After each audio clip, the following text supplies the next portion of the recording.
এই রমজান মাসে যারা রাসূলুল্লাহ সাল্লাল্লাহু আলাইহি সাল্লামকে স্বপ্নে দেখতে চান তারা এই দোয়াটি প্রতিদিন রাতে 10 বার পরে ঘুমিয়ে যাবেন। আল্লাহ রাব্বুল আলামিন এই রমজানে নবীজিকে স্বপ্নে যোগে দেখায় দিবেন। সুবহানাল্লাহ।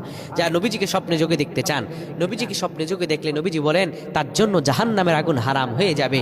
নবীজিকে যারা স্বপ্নে যোগে দেখলো তাদের মতো সৌভাগ্যশীল ব্যক্তি তো আর কেউ হতে পারে না।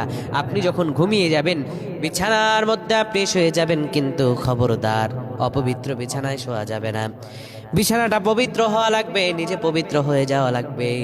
এরপর আপনি যখন শুয়ে যাবেন, শোয়ার পরে আপনি সুন্দর করে এই দোয়াটি, এই নবীজির উপর দুরূদটি আপনি 10 বার পড়বেন। দুরূদটি হলো আল্লাহুম্মা সাল্লি ওয়া সাল্লিম আলা নাবিয়্যিল উম্মি ওয়া আলা আলিহি ওয়া আসহাবিহি। এই দোয়াটি আপনি 10 বার পরে ঘুমিয়ে যাবেন। আবার বলছি, আল্লাহুম্মা সাল্লি ওয়া সাল্লিম আলা নাবিয়্যিল উম্মি ওয়া আলা আলিহি ওয়া আসহাবিহি। এই রমজানে আপনি 10 বার পরে আপনি প্রতিদিন ঘুমিয়ে যান। আল্লাহ রাব্বুল আলামিন ঘুমের ঘরে নবীকে স্বপ্নে যোগে দেখায় দেবেন। আল্লাহুম্মা আমিন।